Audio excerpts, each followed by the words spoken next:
relógios com sinal sonoro. Lembro que não é permitido tirar fotografias para um espetáculo.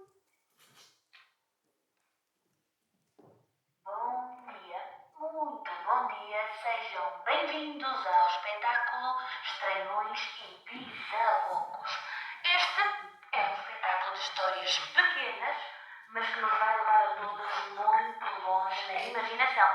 Nós hoje vamos ver flores que se transformam em borboletas, gatos que se apaixonam por vacas e sapatos que dançam sozinhos. Mas atenção, muita atenção. Pedimos a todos os meninos e meninas muita atenção. Para vermos este espetáculo é preciso silêncio. Podem rir, mas não podem chorar. Atenção, muita atenção. Pedimos a todos os meninos e meninas, graúdos e graúdas, muita atenção. O espetáculo Estranhões e Bizarrocos vai começar.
Eu sou um inventor de coisas impossíveis.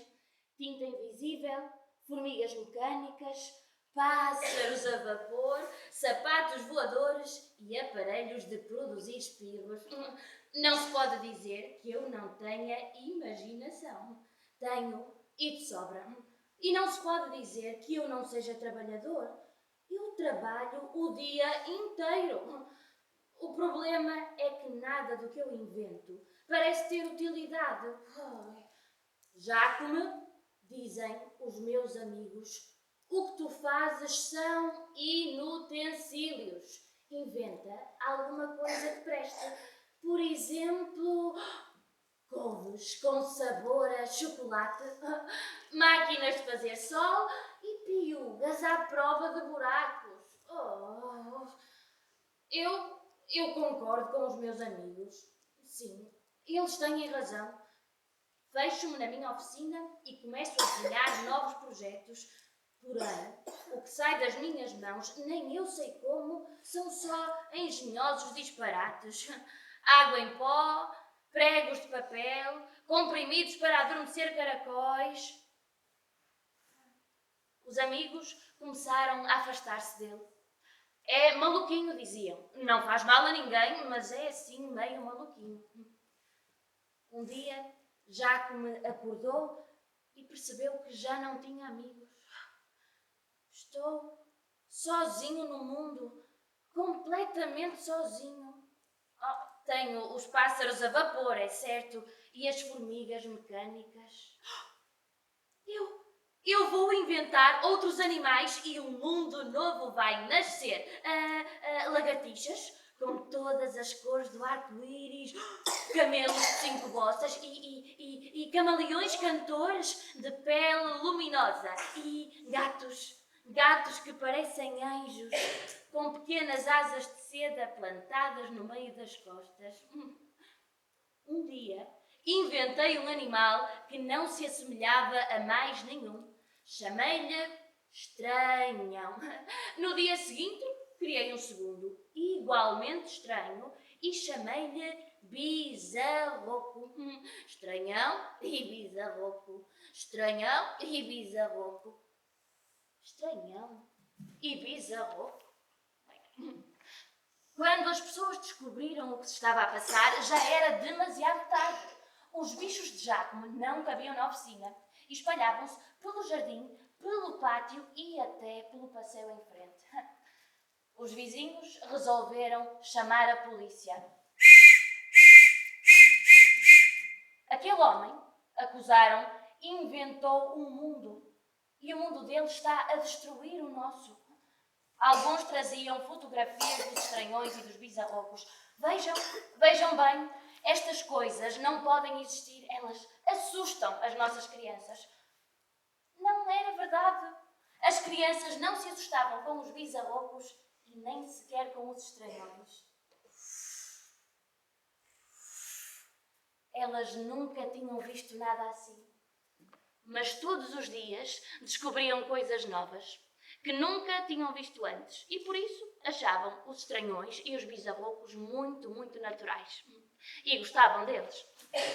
Os vizinhos, porém, insistiram tanto, mas tanto, que a polícia foi obrigada a intervir. Numa tarde de chuva, muitíssimo triste, bateram à porta da oficina e levaram Jacome para a prisão.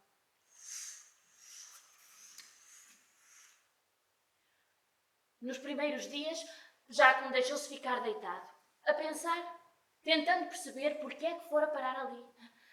A cela possuía uma janela com grades e ele podia ver o céu e os pássaros a voar.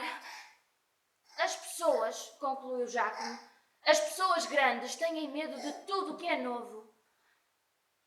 Um dia, Jacome acordou e viu um dos seus pássaros a vapor pousado na janela.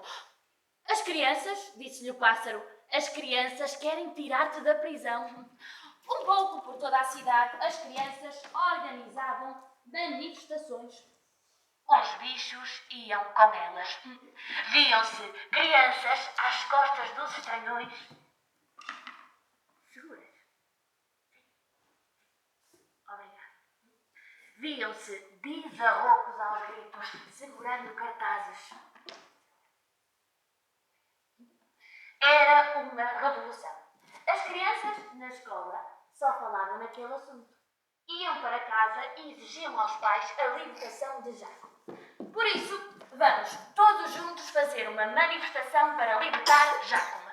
Todos juntos vamos dizer: queremos Jácome, queremos Jácome. Todos juntos: queremos Jácome, queremos Jácome, queremos Jácome, queremos Jácome. E agora, queremos liberdade, queremos liberdade, queremos liberdade, queremos liberdade. E agora, viva a imaginação!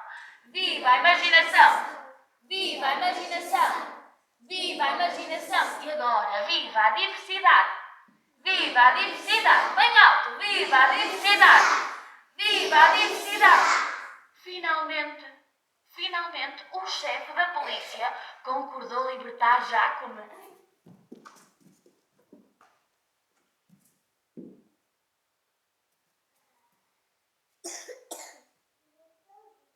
Quando chegaram à cela, porém, não o encontraram. A partir de um relógio de pulso, de um botão de camisa, de algumas molas de cama e de um lençol, Jácome tinha inventado, alguns dias antes, um aparelho atravessador de paredes. Montado nele, atravessou as paredes como se estas fossem feitas de água e regressou tranquilamente para a sua oficina. As crianças, os estranhões, os bisarrocos, os pássaros a vapor, as lagartixas com pele de arco-íris, enfim, todos os animais que eu havia inventado me receberam em festa. Uma festa que durou 3 dias. O aparelho atravessador de paredes foi a única coisa útil que Jácome inventou. Tudo o resto nunca serviu para nada, mas é muito, muito importante. E as crianças nunca mais se esqueceram de Jácome e todos os dias, sem exceção, o visitavam na sua oficina para descobrirem as suas novas invenções.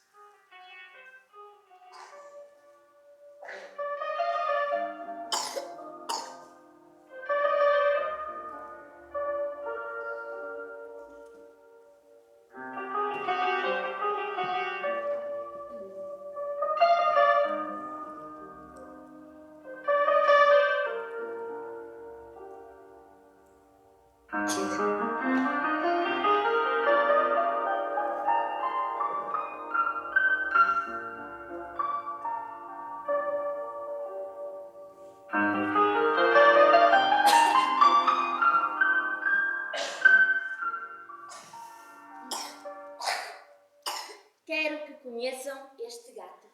Chama-se Fellini e, acreditem, não se parece com nenhum outro.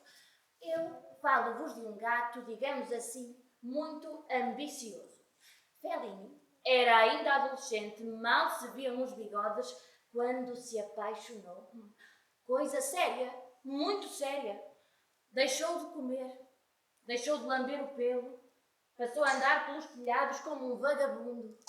Sujo, magro, desgrenhado, gemendo tristemente o seu amor. A mãe de Fellini, preocupada, perguntou-lhe: meu filho, quem é essa gata? Gata? Fellini olhou-a desesperado. Não era uma gata. Era uma vaca. Graciosa, a vaca, pastava os seus dias. Isto é, passava os seus dias no terreiro em frente à aldeia com as outras vacas. A mãe de Fellini riu-se, pasmada, e foi contar às amigas. Os gatos grandes davam-lhe palmadas nas costas e diziam: tens mais boca que barriga. Os colegas troçavam dele. Mas o pior não era isso. O pior para Fellini, aquilo que realmente o incomodava, era a indiferença de Graciosa. A mãe de Fellini, preocupada, explicou-lhe: as vacas gostam de animais grandes, como elas, de bois. Os gatos gostam de gatas. A partir desse dia, Fellini tornou-se um gato-boi. Cresceu e cresceu, mas todos passaram a olhá-lo com horror. Os gatos não o aceitavam e as vacas fugiam ao vê-lo. Fellini, tristíssimo, decidiu então partir para outro país. Em algum lugar havia de encontrar quem o aceitasse sem estranheza. Andou durante vários dias e várias noites. Um dia viu um pássaro e perguntou-lhe em que lugar estava. Se cruzares o rio, entras no país dos contrários. Ali tudo se passa ao contrário. Os rios correm pela montanha acima, em vez de descerem em direção ao mar. Os animais nascem velhos e morrem novos. Nesse mesmo dia, Fellini conheceu vários gatos iguais a ele. Passado pouco tempo, já tinha feito novas amizades e, decorridas algumas semanas, já se sentia tão à vontade naquele lugar como na sua própria aldeia. Podia ter sido inteiramente feliz, mas teve pouca sorte, coitado. Ele voltou a apaixonar-se por uma vaca. Uma vaquinha. Tão pequenina, mas tão pequenina, mas tão pequenina, que não lhe chegava sequer aos calcanhares. Vou contar-vos outra história. É a história de um pai que se tornou mãe.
Toda a gente sabe que são as mães que trazem os filhos dentro da barriga.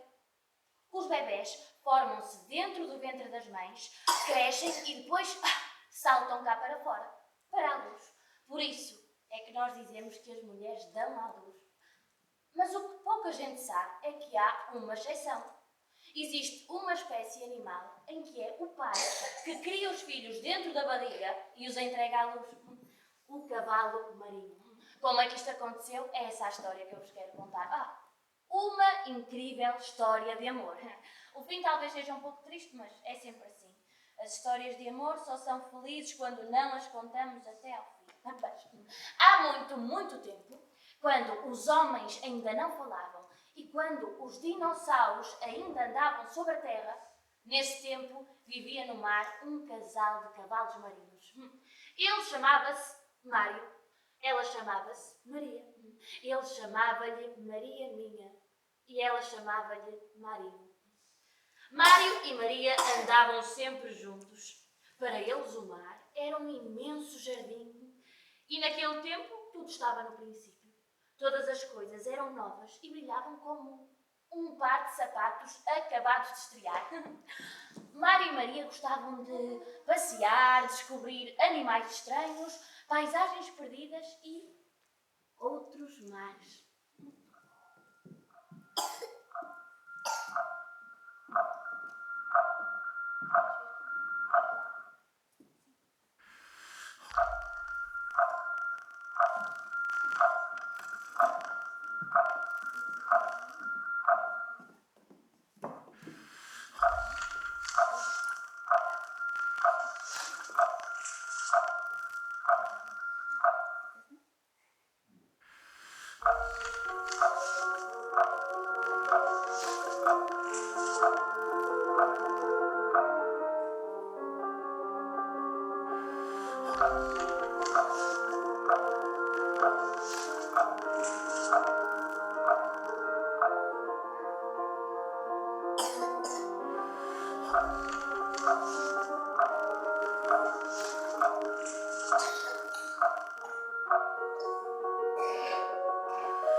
Eram medusas. Bailam lentamente entre as algas, desaparecem nas ondas e parecem feitas apenas de água e de luz. Também se chamam alforrecas ou águas vivas. Não têm boca, mas mordem. Maria adorava o nome Águas Vivas e também gostava de baleias. Eram grandes como montanhas, mas muito delicadas e não faziam mal a ninguém. Brincavam com os filhos, cantavam ao amanhecer e juntavam-se para verem o espetáculo do pôr do sol. Nos dias de tempestade, o mar escurecia. Maria tinha medo. Nesses dias, abraçava-se a Mário e ficava a ver os peixes. Coitados dos peixes, a girarem meios tontos, arrastados pelas fortes correntes. Um dia Maria acordou doente. Tinha perdido o brilho. Ela que sempre tivera uma cor tão bonita. Todo o seu corpo era de um amarelo iluminado e estava agora a ficar baça e transparente. Sentia-se muito leve. Sentia que alguma coisa se apagava lentamente dentro dela. Mário, sempre tão calmo, ficou nervoso e foi consultar o seu amigo golfinho, que é um animal inteligente e muito viajado. Mas o golfinho nunca tinha visto nada assim. À medida que as horas passavam, Maria tornava-se menos existente. Desaparecia. Primeiro desapareceu-lhe a cauda. As barbatanas perderam toda a sua cor e até a sua voz ficou mais fraca, como se estivesse a afastar para muito longe. Não me deixes, disse-lhe Mário. Ainda temos tanta coisa para descobrir. Maria sentiu pena dele. Não podia deixá-lo tão sozinho. Com as poucas forças que tinha, encostou-se a ele. Vou dar-te os nossos filhos, disse. E abriu-lhe a barriga e colocou dentro dele todos os seus olhos. Quando eles nascerem, mostra-lhes o mar. Disse isto num suspiro e desapareceu.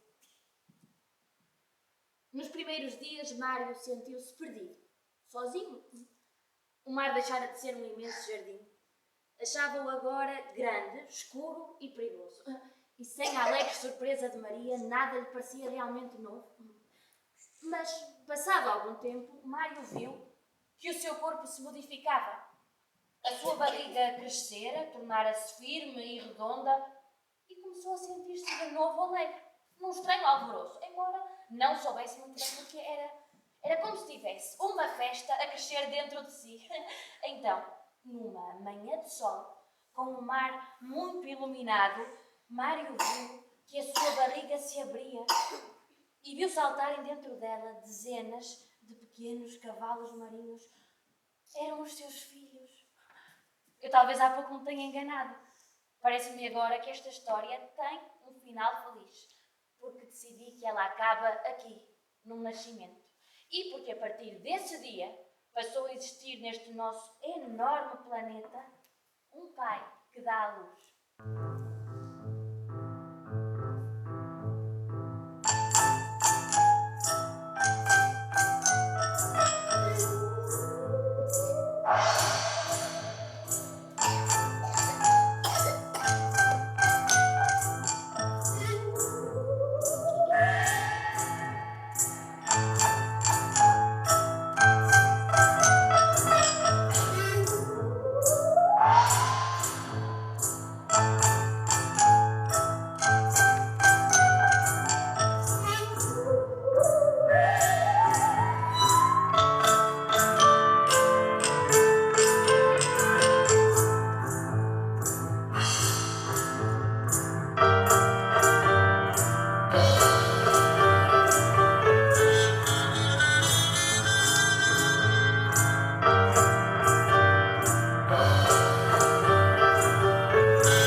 mesmo numa grande cidade.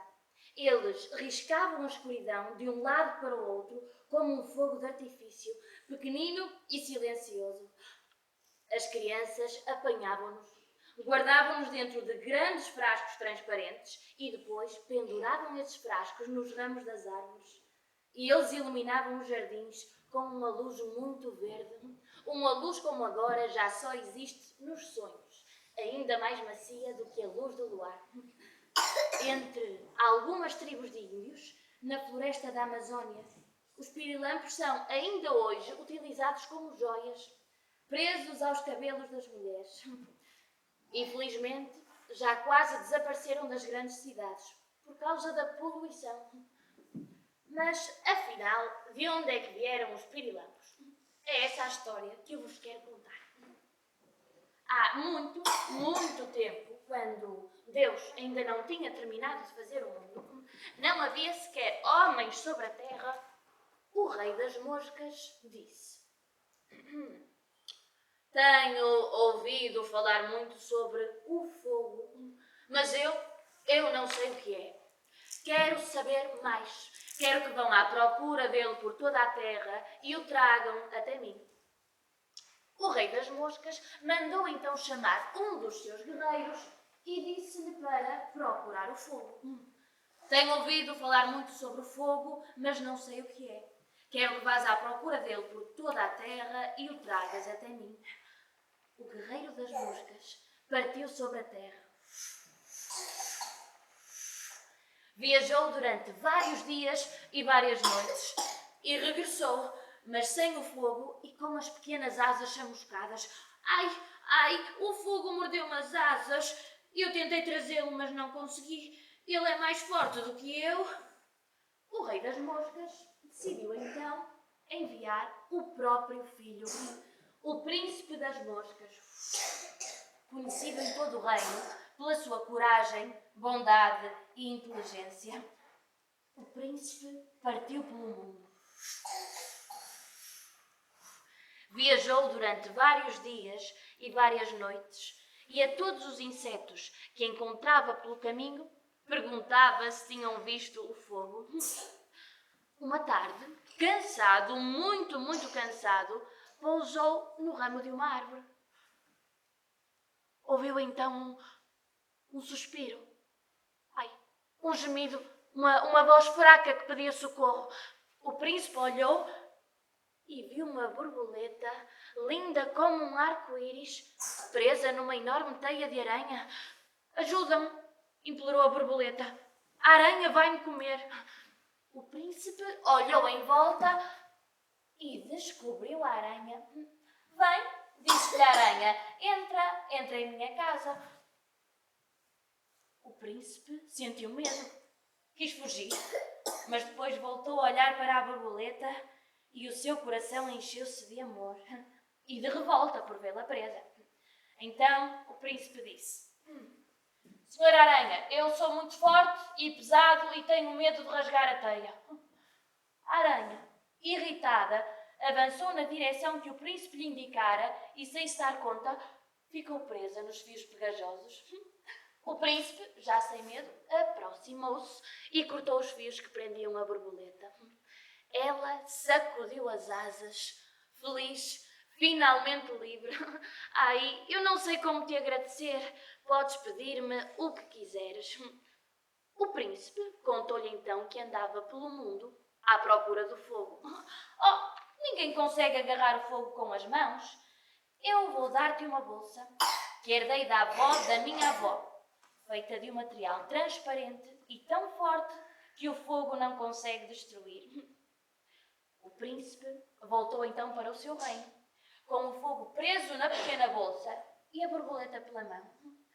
Os dois casaram e tiveram filhos.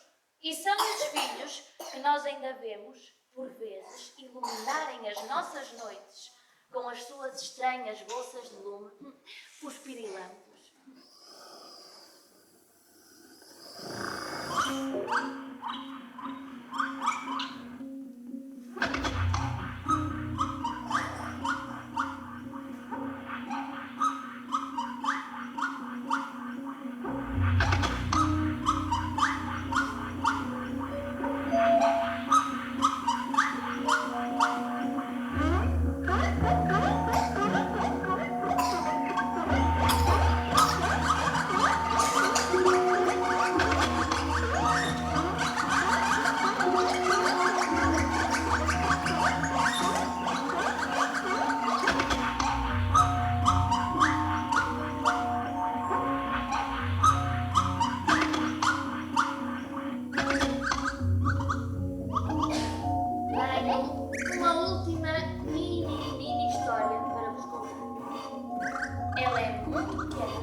nasceram as primeiras borboletas.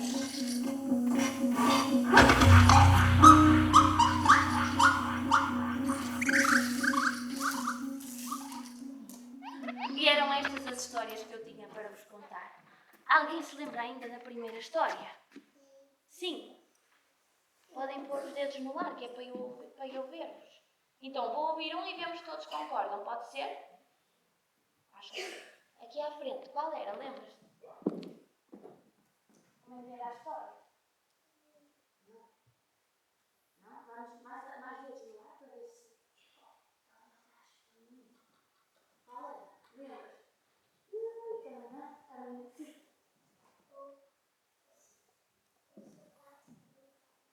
Os sapatos começaram sozinhos. Era uma das primeiras histórias. Concordam? Sim? Parece-nos bem? Era a menina com os óculos, certo? Dançavam os sapatos. Muito bem. E agora? Conheceram assim alguma palavra difícil ou nova que não sabem o que é que significa? Alguma palavra difícil? Temos palavras. Qual é? O bebê? O que é que não percebeste no bebê? Aqui a minha bebê? Não percebeste? O que é que tu achas? É um bebê? Uma tatuagem? Quase, é claro, pode ser. Tudo é possível. Isto?